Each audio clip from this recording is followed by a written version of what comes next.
नमस्कार दर्शकों, मैं आरएस अग्निहोत्री आप सबका स्वागत करता हूं।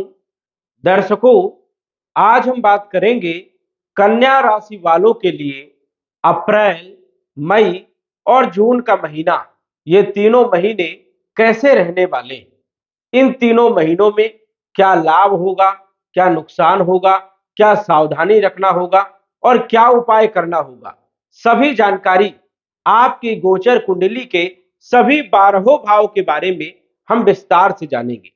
जैसे इन तीनों महीनों में आपका स्वास्थ्य कैसा रहेगा, इन तीनों महीनों में धन की स्थिति कैसी रहेगी, छोटे भाई बहनों के साथ संबंध कैसे रहेंगे, माता का स्वास्थ्य कैसा रहेगा, भूमि, भवन, प्रॉपर्टी, मकान, वाहन के बारे में भी बात करेंगे, आपके शिक्षा के बारे में बात करेंगे, संतान के बारे में बात करेंगे, प्रेम विवाह के बारे में बात करेंगे, कंपटीशन के बारे में बात करेंगे, रोगों के बारे में बात करेंगे, शत्रुओं के बारे में, साथ ही साथ देखेंगे व्याधियों के बारे में, दुर्घटनाओं के बारे में, वैवाहिक जीवन के बारे में भी बात करेंगे, दैनिक आय के बारे में बात करेंगे, पार्टनरशिप के बारे में बात करेंगे, ससुराल पक्ष के संबंधों के बारे में, व्याधियों के बारे में, दुर्घटनाओं के बारे में, आध्यात्म के बारे में, भाग्य के बारे में भी बात करेंगे, पिता के संबंधों के बारे में बात करेंगे, नौकरी के बारे में बात करेंगे, व्यापार के बारे में बात करेंगे, छोटे मोटे व्यवसायों के बारे में भी बात करेंगे, साथ ही साथ लाभ के बारे में बात करेंगे कि तीनों महीनों में आपको क्या लाभ हो सकता है, क्या हानि हो सकती है, क्या व्यय हो सकता है, विदेश यात्राओं के बारे में भी बात करेंगे। तो सभी क्षेत्रों के बारे में, 12 भाव के बारे में गोचर कुंडली में विस्तार से जानने का हम प्रयास करेंगे। तो आइए जानते हैं। सबसे पहले हम बात करेंगे कि यह फलादेश चंद्र राशि पर आधारित है। नाम राशि के आधार पर भी आप जान सकते हो। जो लोग लग्न कुंडली के अनुसार से गोचर अप्लाई करते हैं, वो लग्न कुंडली के अनुसार से भी अप्लाई कर सकते हैं। तो सबसे पहले हम बात कर लेते हैं अप्रैल के महीने के बारे में। यदि हम अप्रैल के महीने में ग्रहों की स्थिति के बारे में बात करें, तो ग्रहों की स्थिति अप्रैल के महीने में इस प्रकार से है। लगन भाव आपका खाली है, आपकी राशि में कोई ग्रह नहीं है। धन भाव में केतु का गोचर रहेगा, पराक्रम भाव में कोई ग्रह नहीं है, सुख भाव में कोई ग्रह नहीं है, पंचम भाव में कोई ग्रह नहीं है, छठे भाव में शनि कुंभ राशि में गोचर करेंगे अप्रैल के महीने में।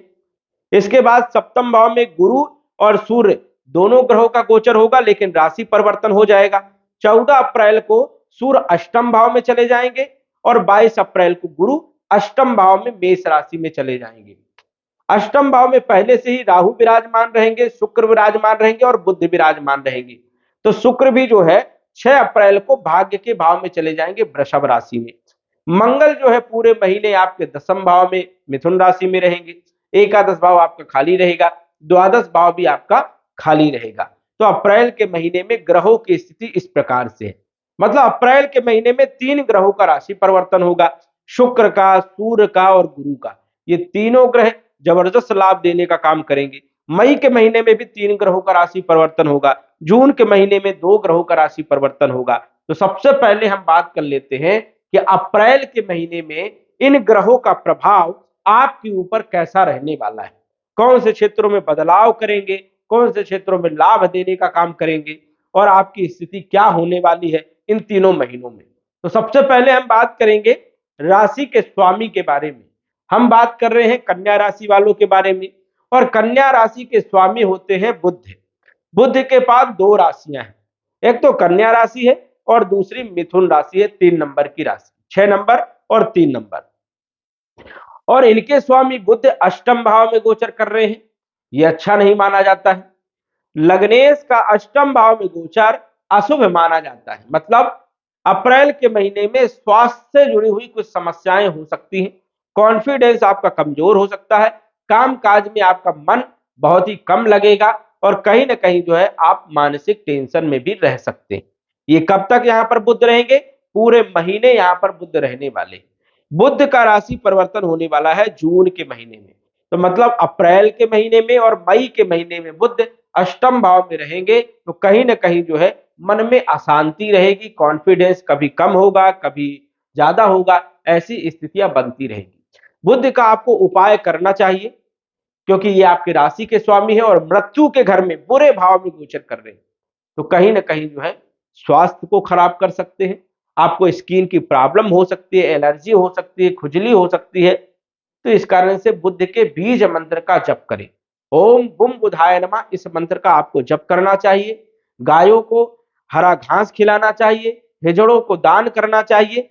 तो ऐसे में बुध आपको अच्छे परिणाम देने का काम करेंगे।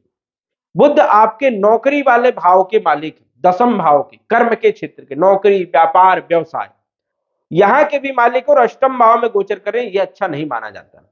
मतलब नौकरी में भी समस्याएं आ सकती है, मनमुटाव की स्थिति बन सकती है, व्यापार में भी उतार और चढ़ाव की स्थिति बन सकती है, और धन हानि भी हो सकती है, खर्चे आपके बढ़ सकते हैं। इसलिए बुध का उपाय करना बहुत ही जरूरी है, क्योंकि बुध धन भाव को देख रहे हैं तो धन खर्चे आपके बढ़ेंगे। वाणी पर भी आपको ध्यान रखना होगा, क्योंकि बुध वाणी के भी कारक माने जाते हैं।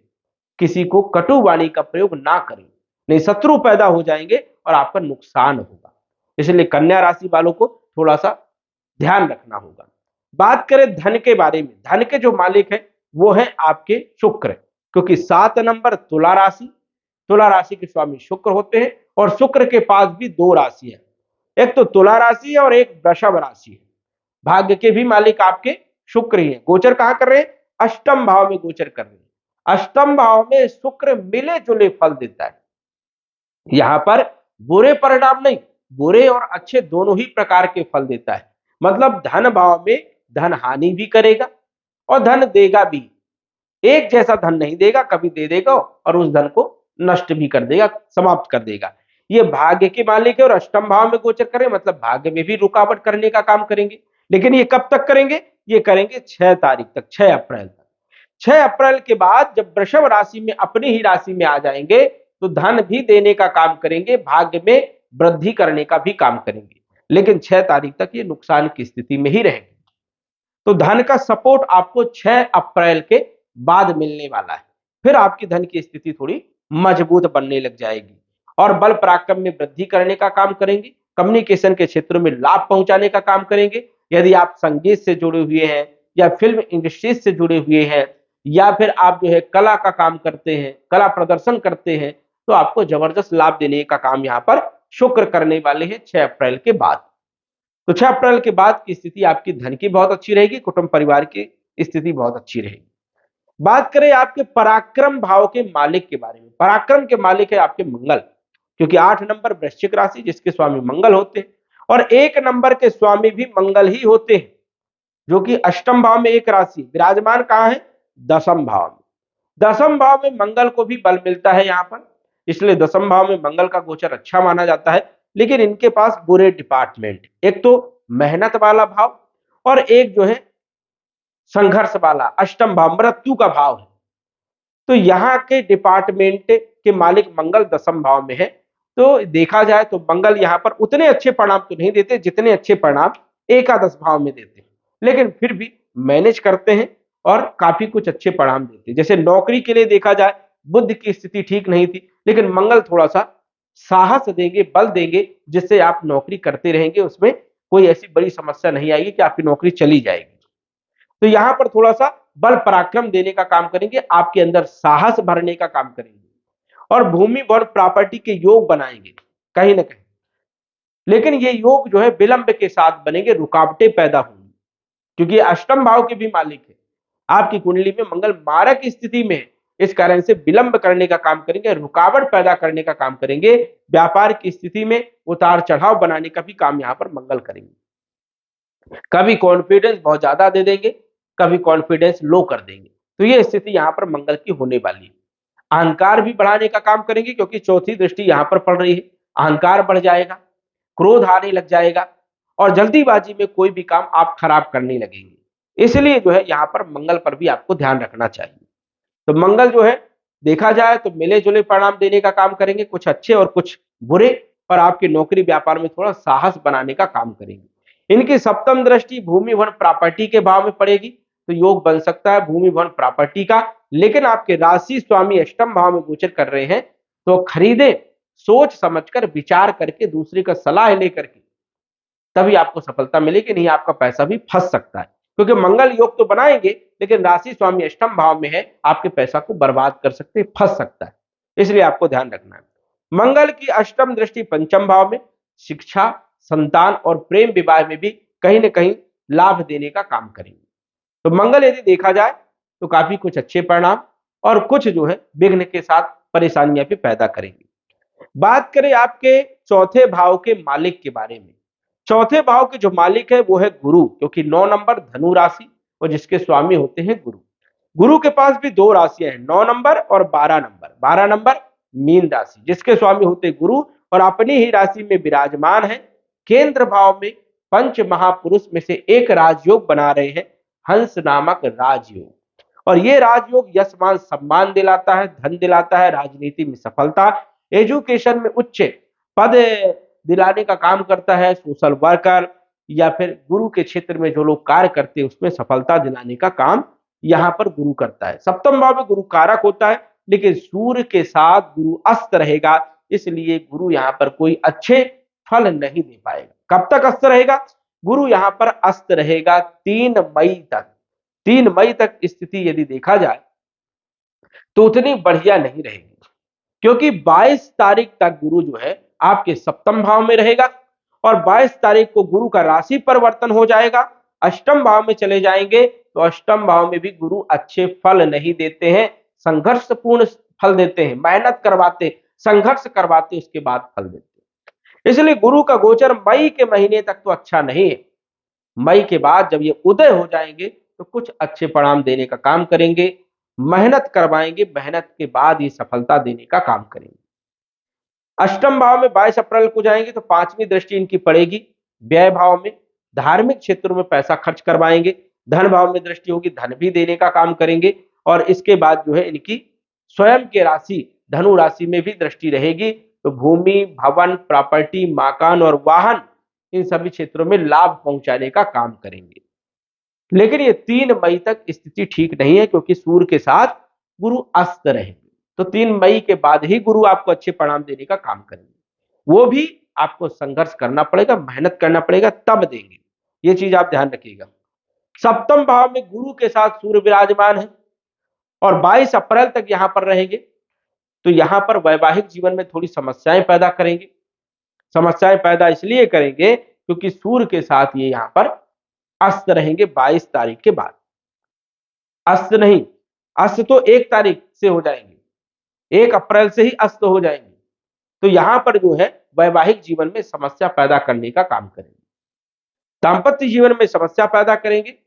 विवाह का योग आपका नहीं बनेगा, क्योंकि आपकी राशि से गुरु 22 तारीख के बाद अष्टम भाव में गोचर करेंगे, तो विवाह के लिए कोई मुहूर्त नहीं होगा। इसलिए पूरे वर्ष भर आपको विवाह के लिए रुकना होगा, और यदि आप विवाह कर लेते हैं तो समस्याएं पैदा होंगी। तो कन्या राशि वालों को 22 तारीख के बाद, 22 अप्रैल के बाद विवाह का योग नहीं बनता है। वैवाहिक जीवन में भी समस्या रहेगी, क्योंकि आपकी राशि से 8वां गुरु लग जाएगा। इसलिए आपको ध्यान रखना है, कंप्रोमाइज करके चलना है, पत्नी के साथ संबंध खराब नहीं करना है, पार्टनरशिप में भी फूक फूक कर कदम रखने की आपको जरूरत रहेगी। तो इन चीजों पर आपको ध्यान रखना है। इसके बाद हम बात करें आपके पंचम भाव के मालिक के बारे में। पंचम भाव के जो मालिक है वो आपके शनि है, और शनि आपके छठे भाव के भी मालिक है, दोनों ही भाव के मालिक है। 10 नंबर 11 नंबर शनि की राशि होती है, और शनि छठे भाव में बहुत अच्छे परिणाम देते हैं। शनि तीसरे भाव में, छठे भाव में और एकादश भाव में, इन 3 ही भाव में गोचर के अनुसार से फल देते हैं अच्छे। तो क्या अच्छे फल देंगे? पंचम भाव के मालिक है शिक्षा, संतान और प्रेम विवाह में सफलता, और छठे भाव के भी मालिक है तो रोगों को दूर करेंगे, ऋणों को समाप्त करेंगे, कर्जे को समाप्त करेंगे, कंपटीशन में सफलता दिलाएंगे, शत्रुओं को परास्त करेंगे और कोर्ट कचहरी के मामले में विजय भी दिलाने का काम करेंगे। लेकिन अपने राशि के स्वामी को आपको मजबूत करना पड़ेगा, तभी ये शनि आपको लाभ देंगे। शनि की दृष्टि की बात करें तो तीसरी दृष्टि आपके अष्टम भाव में, छोटे मोटे व्यवधान पैदा करने का काम। 7वीं दृष्टि 12वें भाव में विदेश जैसे योग बनाने का काम करेंगे। और वही जो है इनकी दसम दृष्टि की बात करें तो 7वीं, 8वीं, नवम, दसम पराक्रम भाव में, मतलब मेहनत करवाने का काम, संघर्ष करवाने का काम, और संघर्ष के बाद सफलता दिलाने का काम करेंगे। क्योंकि शनि की दृष्टि उतनी शुभ नहीं मानी जाती। लेकिन ये स्वराशि में है, उतनी ज्यादा खराब भी नहीं है। तो इस कारण से बल पराक्रम में जो है वृद्धि तो करवाएंगे, संघर्ष तो करवाएंगे, उसके बाद ही सफलता देंगे। तो शनि का गोचर आपके लिए बढ़िया है, इसमें कोई दो राय नहीं है। शनि आपको लाभ देने का काम करेंगे। गुरु के बारे में हमने बात कर लिया, मंगल के बारे में बात कर लिया। राहु अष्टम भाव में विराजमान। अष्टम भाव में राहु गूढ़ रहस्य का ज्ञान देता है। जैसे आपकी रुचि ज्योतिष में हो सकती है, और ये 30 अक्टूबर तक यहां पर राहु रहेगा। तो 2023 में कभी न कभी ज्योतिष में आपकी रुचि होगी, ज्योतिष सीखने में आपका मन लगेगा, आप चाहोगे कि मैं ज्योतिष सीख लूं, मैं आध्यात्म के क्षेत्र में लग जाऊं। तो यहां पर कहीं ना कहीं गूढ़ ज्ञान देने का काम करेगा, लेकिन यहां अधूरा ज्ञान देता है, ये भी बात, पूर्ण ज्ञान नहीं देता है, अधूरा ज्ञान। कुछ चीजें आप सीखोगे, उसके बाद छोड़ दो। तो राहु यहां पर कई सारे क्षेत्रों में लाभ पहुंचाता है और अच्छे परिणाम भी देने का काम करता है, लेकिन कई बार बड़ा नुकसान भी कर देता है। इसलिए राहु मंगल के अनुसार से यहां पर फल देगा। मंगल यदि शुभ भाव में गोचर कर रहा है तो अच्छे परिणाम देगा, मंगल अशुभ भाव में गोचर कर रहा है तो अशुभ परिणाम भी देने का काम करेगा। तो मंगल गोचर के हिसाब से दशम भाव में अच्छे हैं, लेकिन डिपार्टमेंट उनके सही नहीं है, इस कारण से मिले जुले परिणाम देखने के यहाँ पर मिल सकते हैं। तो ये स्थिति यहाँ पर रहेगी। भाग्य के मालिक शुक्र है, और ये भाग्य भाव में 6 अप्रैल को आएंगे तो लाभ देने का काम करेंगे। बुध आपके अच्छे नहीं है, बुध का आपको उपाय करना है जो मैंने बताया है।